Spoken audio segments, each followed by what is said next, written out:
ओवी 49 आहे. जे धर्म ज्यात अवघे युगी म्या रक्षावे ऐसा अवधू हा स्वभावे अध्यक्ष.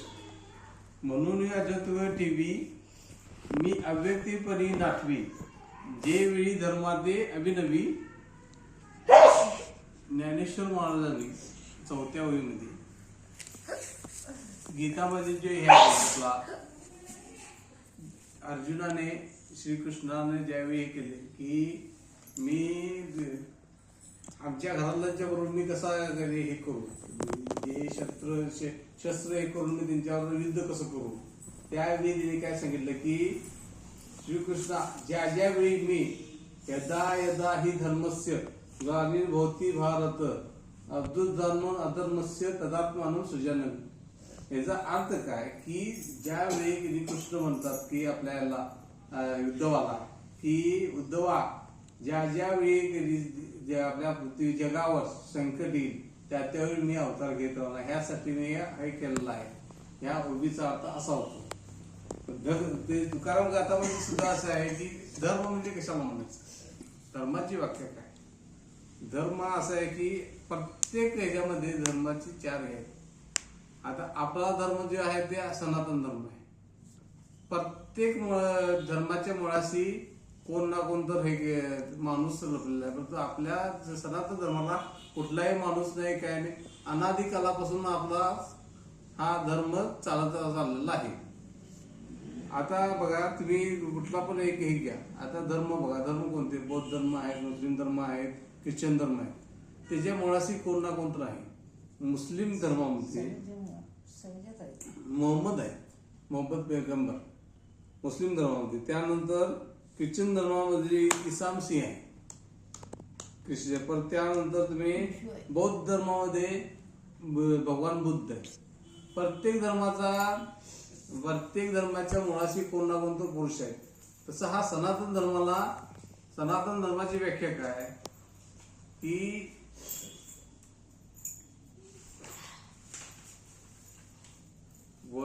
वरिष्ठोनिखिल वेदू धर्म एव सनातन जायते सर्व धर्मास्तु शाश्वत ही सनातन. सनातन धर्म हा शाश्वत आहे. तो कुठेही म्हणजे पूर्वीपासून झालेला आहे. भगवंताने सनातन धर्माला आपलेसे स्वरूप मानलेलं आहे. त्यासाठी कुठल्याही धर्मामध्ये तुम्ही बघा, कुठल्याही देव वगैरे कुठल्या धर्मात तुम्हाला दिसतो किंवा हे होते का बघा. आपल्या धर्मामध्ये हे पूर्व 33 कोटी देव जे आहेत ते आपल्या धर्मामध्ये आपल्याला हे केलेलं आहे. प्रत्येक 33 कोटी देवाचं प्रत्येकाचं देवाचं कार्य वेगळं आहे.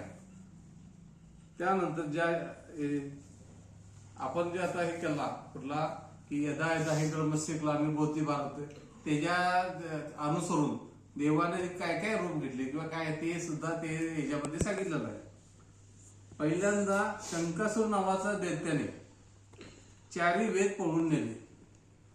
त्यावेळी समुद्रात पळवून नेल्यानंतर त्यावेळी देवाचं प्रत्येक त्यामुळे काय झालं की भटजीचे हे करणे, पूजा करणे, हे वगैरे करणे सगळं पूर्ण बंद झाले. त्यानंतर त्यांनी काय केले, देवाने त्याचं पूर्ण हे केला काय की 4 वेद हे करायसाठी वरती आणले. कुठलं त्यावेळी मत्स्य अवतार वगैरे घेतला आणि मत्स्य अवतारामध्ये त्यांनी ते 4 वेद वरती आणले. त्यानंतरचा अवतार आहे कुर्मू. कुर्मू म्हणजे कासव. पृथ्वी देव आणि दैत्य यांच्यामध्ये समुद्र मंथन करायसाठी विषय सुरू झाला. त्यावेळी रत्ने बाहेर काढण्याचा विचार केला. त्यावेळी मदरांचल पर्वत हा आपल्या पाठीवर घेऊन ते विष्णू देवाने हा कुर्म म्हणजे कासवाचा औषध घेऊन आणि वासुकी हा वासुकी सर्पाने त्याला दोन्हीकडे वळवून केली. त्यानंतर ते आपलं रत्ने आले, विष आलं. विष आता शंकराने आपण केले तुम्हाला माहितीच आहे. पण त्यानंतर अमृत आलं त्यातून. हे दुसरा जन्म त्याने हा कुर्म म्हणजे कासवचा त्याने हे केला. आता तिसरा हा म्हणजे वराह. हिरण्याक्ष आणि हिरण्यकश्यप नावाचे 2 राक्षस होते. ते दैत्य असल्यावर राक्षस असल्यामुळे ते प्रत्येकाला ऐकत होते. हिरण्याक्ष हा गर्विष्ठ होता. ते साऱ्या देवांना त्याने एकदम हे केलेलं होतं की सगळ्यांना त्रास देणे, प्रत्येकाला हे करणे. त्यानंतर पृथ्वी हा त्यांनी काय केला, रस्ता टाळला नाही. पृथ्वी घेऊनच ते खाली गेला. त्यामुळे सगळी हे बंद, जे पूजा अर्चा सगळी बंद झाली. त्यावेळी पृथ्वीला वरती करण्यासाठी विष्णूने आपला वराह अवतार घेऊन दोन्ही त्यांच्या शिंगाला वरती पृथ्वीवर हे करून वरती त्यांनी आणली. हा त्याने तिसरा अवतार घेतला. त्यानंतर चौथा अवतार हा नरसिंह अवतार. नरसिंह अवतार तुम्हाला हिरण्यकश्यपचा भाऊ होतो. नरसिंह हे कोण? हिरण्यकश्यप हा एक पराक्रमी होता. परंतु तो त्याचा मुलगा प्रल्हाद हा विष्णू भक्त होता. प्रल्हादाला तुम्हाला त्यानंतर त्याने काय केलं, प्रल्हादाला तुम्हाला सगळं माहिती की ते ज्यावेळी त्याने काय सांगितलं की आपल्या त्यांच्या भाचा हे होता, त्याला सांगितलं की ह्याला तू देवाच्या विरुद्ध काय सिद्ध शिकव. हिरण्यकश्यपला काय बोलता ना, रात्री किंवा सकाळ दळाच्या आत किंवा बाहेर असा मृत्यू यायचं नाही. वानर हे कोण पक्षी नसू दे किंवा माणसं असू दे, अशा पद्धती कशाचे हे मला मारून येऊ नये. मग त्यावेळी ते जे आपल्या ह्याला त्यावेळी आपला मुलगा प्रल्हादाला वरण्यासाठी विष्णूनं अवतार घेऊन त्याचा पोट वगैरे फाडले. त्यावेळी कसं म्हणतो की तो की तुझा हे नारायण कुठं आहे दाखव. त्यावेळी म्हणजे तिथं या भिंतीचं ह्याच्यात आहे काय, म्हणजे खांबामध्ये आहे काय, तर आहे म्हणल्यानंतर त्याच्यात येऊन त्यानं त्याचा हे केला, वध केला. हा कितवा अवतार झाला? चौथा अवतार झाला. त्यानंतर पाचवा अवतार हा वामन अवतार. प्रल्हादाचा नातू बळी होता. ते बळी पूर्ण हे होतं, म्हणजे राजा हा राक्षसाचा होता, परंतु तो पूर्ण दातृत्व त्याचं चांगलं होतं की कुणी काय मागितलं तर ते लगेच देत होता. मग त्यामुळं त्यांनी विष्णूचा वचनाचा रूप घेऊन त्याने त्रिपाद भूमी मागितली.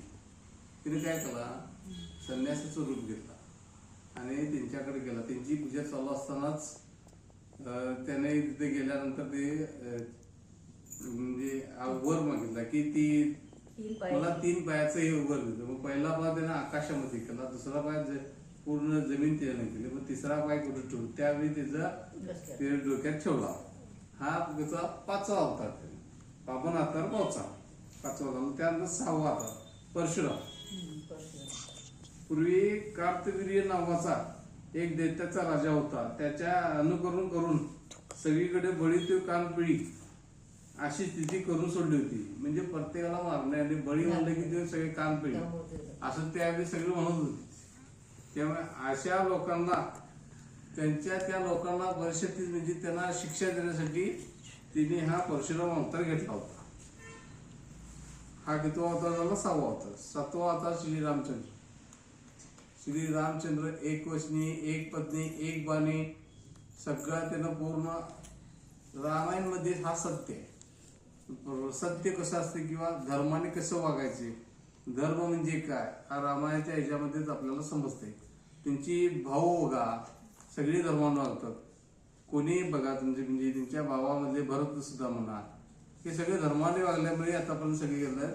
त्याच्यामुळं रामायणामध्ये आपल्याला काय शिकवते की ह्या धर्माने कसं वागलं पाहिजे, आपलं कुटुंब कसं चाललं पाहिजे आणि आपण काय केलं पाहिजे, हे रामायण आपण कसं वागलं पाहिजे हे रामायणमध्ये आपल्या. आणि रावणाचं त्यांनी आपल्या बायकोला किंवा आपल्या ह्याला जर घरावर काय जर अनिष्ट आलं तर आपण काय केलं पाहिजे हे सुद्धा रामायणमध्ये हे करून राहिलं. त्यानंतर ते रावणाला त्यांनी हे केलं, हे सगळं तुम्हाला आपल्याला माहिती आहे. त्यानंतर हा तो 7वा अवतार झाला. 8वा अवतार हा श्रीकृष्ण, मथुरेचा राजा कंस. कंसाला तुम्हाला माहिती आहे की सगळं की ते देवकीच्या 9व्या पुत्राचा तिचा वध, 8व्या पुत्राला तिचा हे होता, ते वध होणार होता. मग ते